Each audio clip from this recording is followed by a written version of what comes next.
The Iranian government is taking steps to release a group of 80 political prisoners holed up in its jail cells. Among them, a Canadian man held on charges his family has long said are absurd. The prisoner release comes on the same week that Iran's president sounded a much more positive tone on the international stage. And as Christina Stevens reports, human rights activists say they hope the news will bode well for at least 2 other Canadians locked up.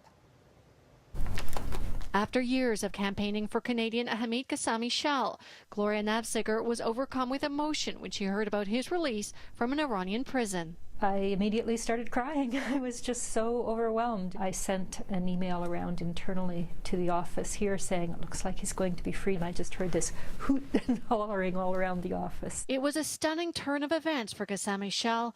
Arrested in May 2008, he was in the notorious Evin prison on espionage charges and at one point was sentenced to death.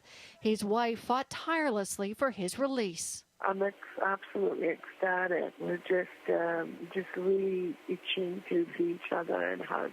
Kassami Shal's release was part of an amnesty announced by Iran for 80 political prisoners. This is a very good news, and it shows really that something is changing in the behavior of the Islamic Republic in terms of dissidents, in terms of innocent people who were simply put in prison for political reasons. John Baird says it's a welcome symbolic step, but only the beginning. We also from Iran want to see meaningful progress on human rights.